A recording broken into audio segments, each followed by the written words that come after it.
back today for another podcast, the Strive305 Initiative podcast.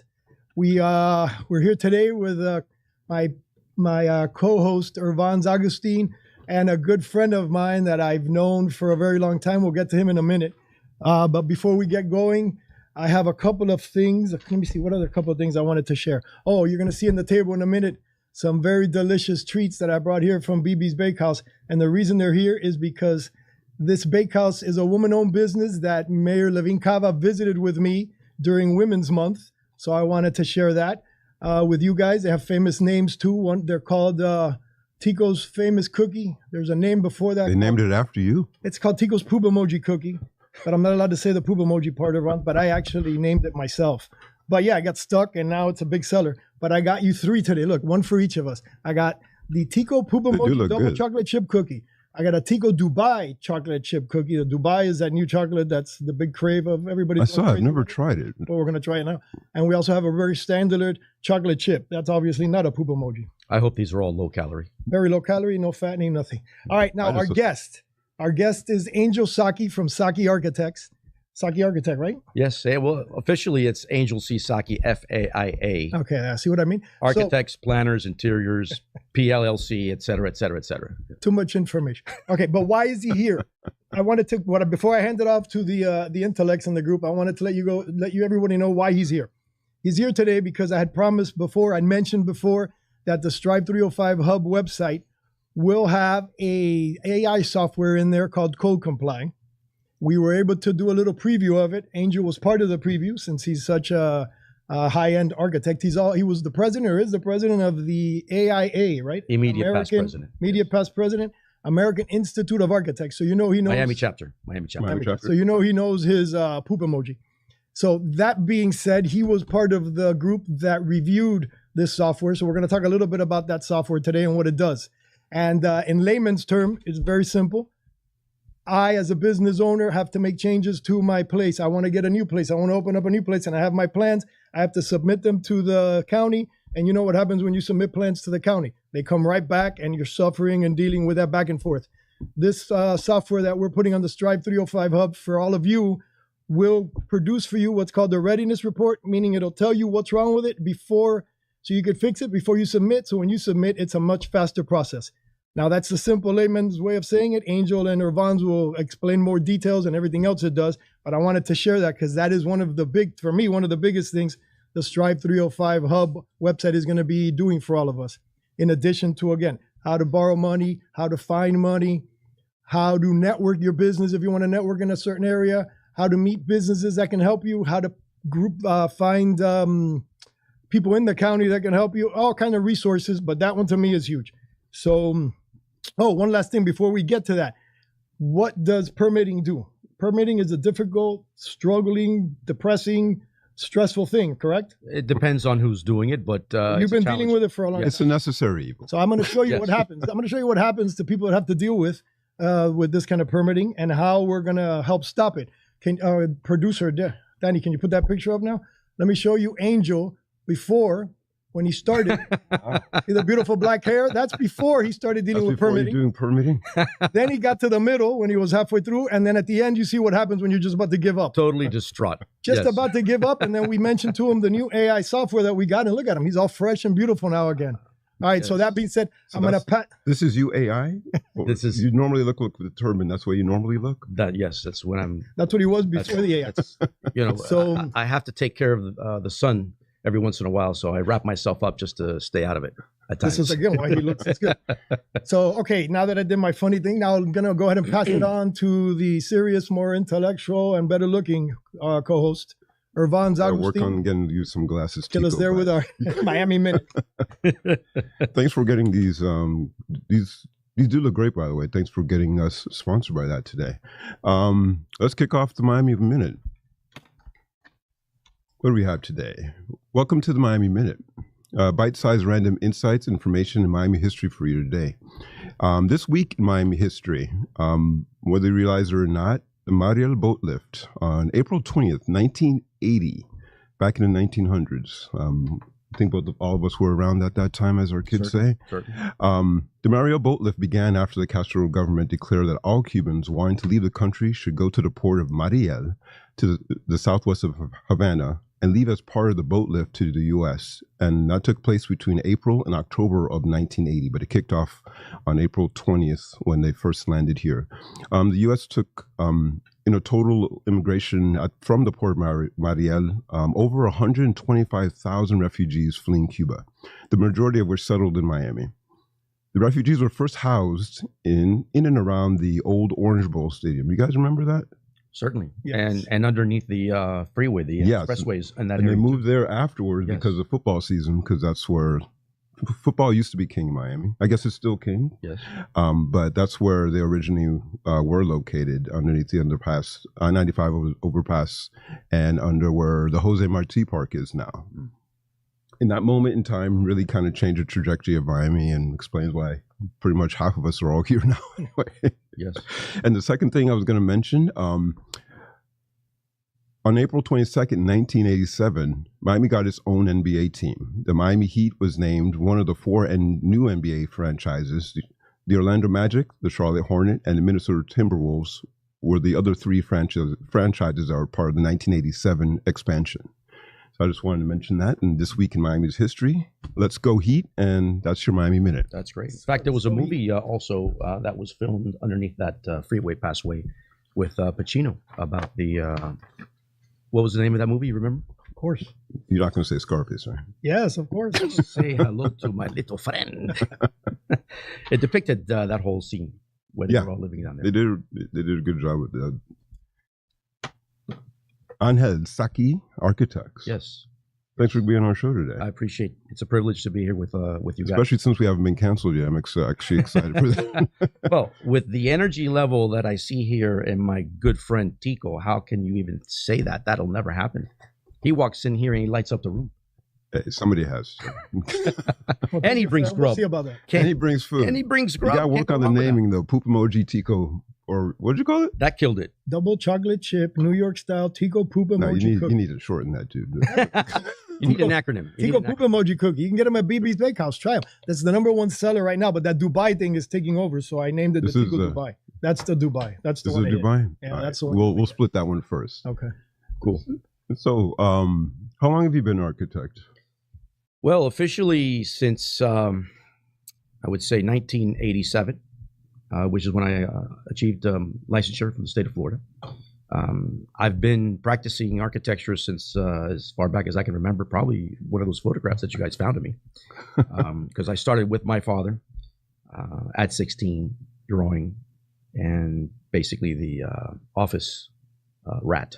Anything that there was to do, I was the one doing it. So basically from the ground up. Yeah.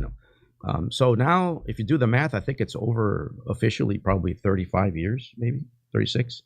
However, our firm, Angel C. Saqui, FAIA, which stands for Fellow of the American Institute of Architects, you got to have practically not only just white hair to get one of those, almost no hair, quite frankly, to get one of those behind your name. It's been over 54 years here in Miami. So we're a staple. We are here to stay, not going anywhere, and we've been really happy and privileged to have been able to develop not only and design private sector architecture, but even public sector architecture here for our good old Miami-Dade County. Yeah, and if I remember reading correctly, you guys are licensed in a few different states too, right? Correct. Yes, I have a national licensure, which permits me, as long as I haven't robbed any banks as of yet, which I haven't, and I don't plan to, allows me to send in an application. You're an architect. What, you're gonna rob them with a pencil? What are you doing? Yeah, exactly right. Well, I could point that pencil well. I could point that pencil well, though, but you'd be surprised. I'll basically send in an application and my resume and licensures and a couple of letters of reference from other folks who would say that I am a stand-up individual in the community and get a license anywhere in the country right now. But currently I'm licensed even in Puerto Rico, where we've done a couple of projects over there, as well as Georgia, Texas, Washington, D.C. I just finished a project in Virginia, and I believe there's one more that I'm missing, Indiana, right now, where we've actually extended our reach to. So, we're a small boutique firm with a corporate mentality is the way I like to describe it. Run a tight ship. very intense when it comes to service. We actually answer our phones. A lot of people don't answer phones these days. And the most interesting thing that I tell people all the time is that it's so challenging because when I had dark hair, all we had was one phone. It was a landline. And you guys remember recorders? Yep. Yeah. Where, you could return a phone call to somebody maybe the next day and it was okay. In fact, they were happy. Today, it's instant gratification. But wait a minute, it gets better because now we have cell phones. What about the beepers? You guys remember beepers? I do remember. I still have mine in my office. I had a Sky pager. Yeah. There you go. So those were at least 2 platforms. Cell phones, 3. Now it's all the social media. I'm being asked, why didn't you call me back? I sent you a message. I go, how did you send it to me? No, I sent it to you on Instagram. I'm like, wait a minute. I have to worry about seeing messages on Insta, LinkedIn, email, cell phones. I mean, it's really unnerving at times. You got WhatsApp. You're right. WhatsApp, that's the other one, international. Yeah. Yeah, so a lot of people don't realize that why we're all so stressed out so many hours of the day. It's because we have to just be on call almost 24/7. We all sleep with our phones right next to each other, for God's sakes, right? Yeah, actually we do. We do. But that's what we signed up for. Yeah. That's what makes us who we are and why we're here on this wonderful podcast telling people it's okay. You just got to take a deep breath, balance your life, smell the flowers, smell the roses, take time for God and take time for family as well as all of these wonderful community events. That's very true. But we still need speed. So that's why we everything moves. We want to talk about this co-comply AI. Yeah, and I was going to say, what it can because help us with. I moved to Miami around the time your guys started doing architecture. Okay. And Miami as a city and county Miami changes at least every 3 to 5 years. It's like in terms of development and evolvement and things move forward. What has changed for you in terms of the ability to operate your business, like nowadays, in terms of the immediate challenges and things that you see compared to what it was before? Like, what are some of the challenges that you face? Because do you consider yourself a small business? Oh, absolutely. We're a small business firm. Yes. It's a very, very complex question to respond to because even though we're small with a corporate mentality and we think big and we produce big, we're challenged by the competition of large firms that we have here in this county. Yeah. And now we're even challenged by those firms that are not even local. They've been bought out by international companies. Internationally, yeah. And of course, the consultants, which were the former owners, are hired on to stay for a certain period of time, a year to 5 years, because they need that transition to work. They can't just say goodbye and have them take the money and run. You have to know the local. You have to maintain the connections. Yeah. And that is probably one of the most challenging things that I find right now for us to stay in business as small firms. Now, the county has great programs, the equitable distribution programs. It has great opportunities. And it is a revolving list, so to speak. So I commend Mayor Cava and everything she's done and still continues to do, including her staff, incredible folks to help us as small business owners. And in fact, what has happened now after COVID, that's another conversation, another podcast all to itself. People, having to learn how to work remote. And now you really tested who was doing the work and who wasn't doing the work.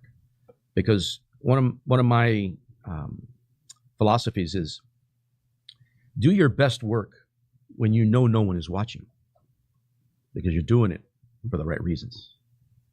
And unfortunately, human nature is to do less, strive for less. And I'm totally the opposite. I think you've got to strive to be your best and to help others be their best as well.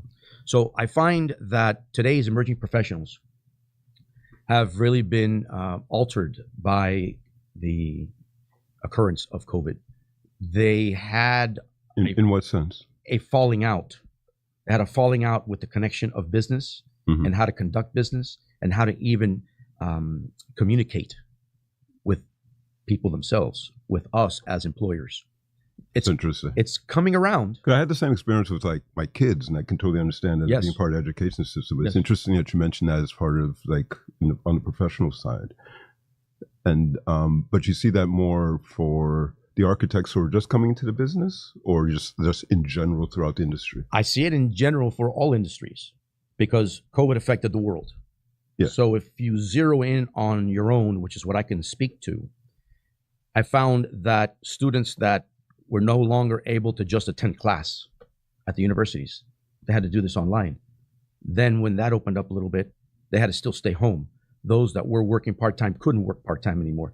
The sense of communication had begun to be lost, which now we're finding professionally as they come back into the workforce, that they speak less, they ask less questions.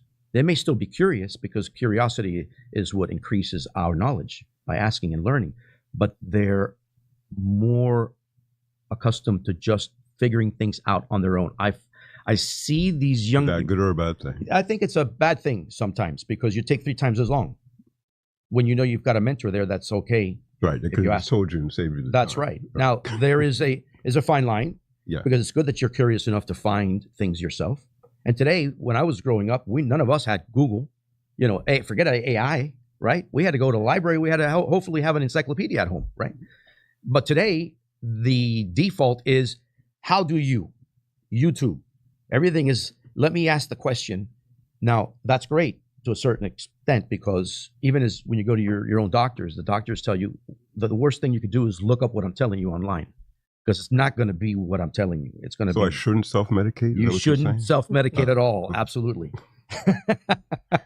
So that is another second challenge that I'm finding in our small businesses, but it's also happening in the large businesses. Even the large companies are having these challenges where they're having to almost re-educate their personnel how to communicate and stay communicating with the office and even their colleagues. People are talking less and less and less. Yep. Wouldn't you rather send an email than pick up the phone and call someone? How many people just want to send us texts? And I tell my folks in the office all the time, send the email. It's okay because you want that documentation, but follow up with a phone call. Because what if they don't see it for 3 days? You've just lost 3 more days. What if they saw it, never responded, and you still haven't followed up with it? Now you're going to lose a whole week. Call. Time is everything. It is everything. So speed is absolutely a necessity, but you have to understand how to get to it accordingly. Yeah. And we still have to communicate. In the end, we're doing business with people. We're not doing business with machines and computers. And do you think that changes now? Or, I mean, not that it changes. It's really more in this day and age now when you're trying to get a project implemented or move a project forward. You have these internal challenges that you're highlighting and talking about.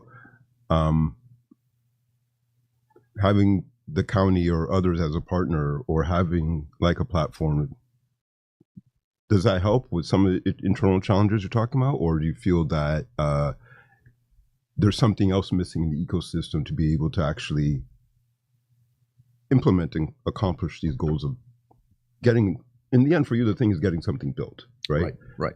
And what do you think the challenges are to be able to, because in the end, if I'm a client and Tico and I are putting up an apartment building and we want to get it built, do you think it is the internal challenges or is it the county?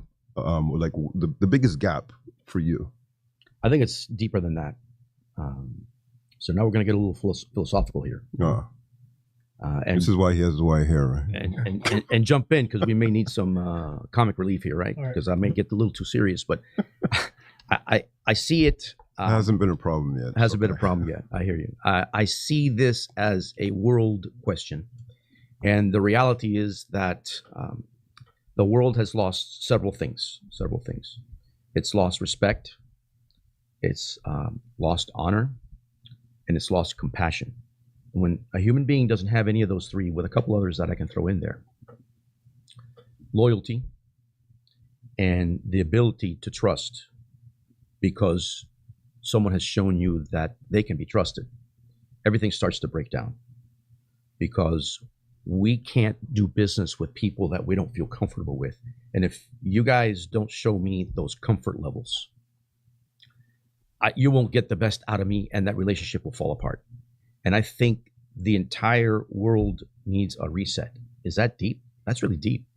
The real world needs a reset here, because if the world resets, then everything else resets along the lines of overall large to small basic, including just a room of the size, the city itself. What happened this past week at Florida State University is a travesty. Those are such complex issues that we all know are very, very difficult to find all the answers, all the right answers, because we need to be neutral. We need to be fair. What's the backstory here? How did all this happen? But for our own children to not even feel safe at a university structure, because we as the adults haven't figured out how to control some of these things, needs a reset. We need to meet somewhere in the middle. I know Miami-Dade County has nothing to do with politics, but at the end of the day, people have to realize that we have to somehow meet in the middle. We can't go left and we can't go right and go to those extremes anymore. We need to collaborate as human beings at all levels, not just here at this table having this dialogue and being able to have these dialogues. But we have to be able to meet in the middle where, yes, we can have those difficult conversations and not get emotional about them, and hopefully agree to either disagree or agree to agree. And with those conversations, it is my belief that we as humans will elevate ourselves to the next level where we can find that compassion. We can find that professionalism. We can find that honor. The respect will come back. How about the village that it takes to rear a child? Whatever happened to that? I remember when I was growing up, if I did something around the block that my parents didn't know about, but the other parents across the street knew about it, oh, not only would I get my ear pulled, that I'd get brought right back to the house where my parents would take their piece of flesh. Yes, yeah. Thank you so much. Yes, I wanted to be politically correct since we're all live here, But hey, when you got a good spanking, a good old-fashioned spanking, and you got it from the neighbor, you realize that it wasn't just your parents telling you that it was right and wrong. You realize that it was the village telling you it was wrong. So you didn't do it anymore. What happened to that? Now, I'll tell you a story. I'm a normal kid when I was growing up. 2 or 3 of my friends, we got to this apartment that there had been a crime scene. A person had committed suicide, burned the whole place up. I don't know what we were thinking. We got some garbage bags. We started collecting all kinds of things, books that had burnt, little odds and ends, and we brought them back to the house. Within about an hour, I get a knock at the door, and I look out my window, and a police car. You know what my father set up? The officer just wanted to get the stuff back because we were kids. My father said, no, don't just take it back. Put him in the squad car. Take him with you. Your dad did the original Scared Straight, huh? Absolutely. And let me tell you, I was bawling like a child. The police officer did put me in. It worked. You're an architect now. It worked. But he didn't go as far as what my father would have wanted. This is why we're lucky Instagram didn't live back then, because, Yeah, he would have gone viral. We all would have. But if we totally agree with you. Would do more of this as a village for our own youngsters, then I think we would have better young people in our I hear it. And I think it's I hear your point, and I think it is interesting because in the end, someone told me once that all things move at the speed of trust. And look who we have here. Wow. Hey. Hi. Mayor Cava, how are you? What are you doing? I had to bring you in for a quick hello. The mic will pick you up Well, right I there. was walking see by you. and I saw Great to see you. Strive305, so I knew something was happening. Something was happening. Hi, great to see you all. For Fantastic. all that don't know, this is Mayor Cava. This is Well, her initiative. Oh my This gosh. is the reason we're here. This is from the visit that you made to the remember BB's Oh, Bakehouse? no kidding. From Yes, well, if during it's Women's from Month. BB's, it's fabulous. But you guys are like just having it stare at you. You're Oh, not we're actually. waiting. We're We're waiting for you. This one We're doesn't pacing shut up. ourselves.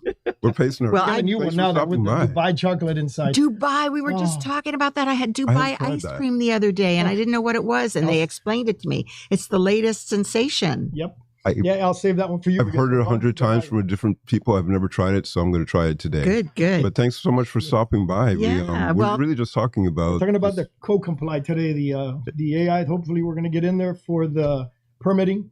And Angel is Okay. an architect. He was with us when we did a review of it recently when we got a demonstration.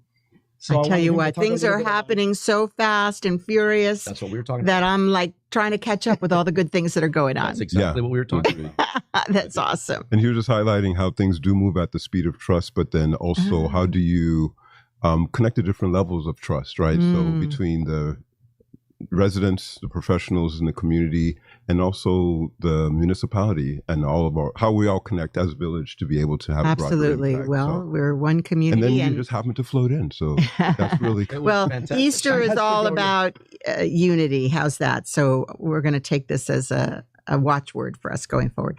But I am going to take half a cookie. I totally think you should. Take the Dubai. Absolutely. Oh, okay. Take the whole thing. Don't worry about it. Take it to the guy.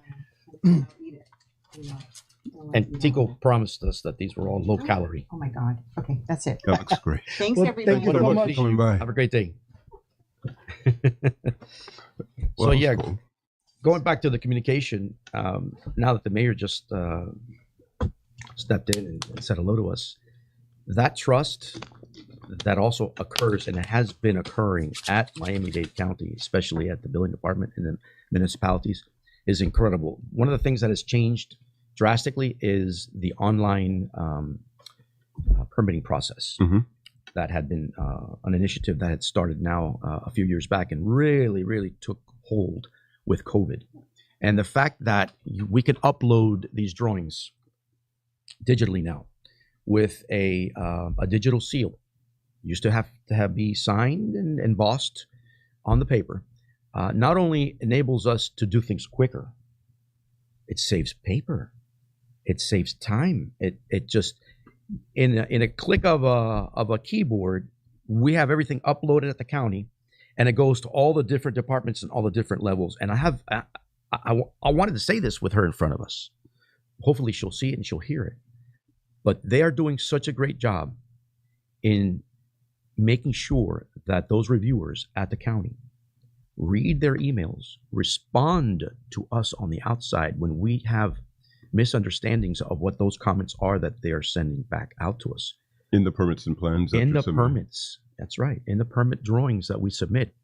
One of the finest building department processes that we're experiencing right now, Miami-Dade County, because of the communication that I was talking about, because of that trust and camaraderie that they're trying to develop. And every day it gets better because these folks, when they respond back to you, some of them are even calling me back.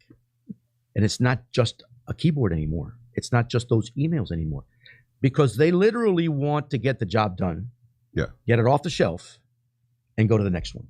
Now, for someone to want to do that, they have to care.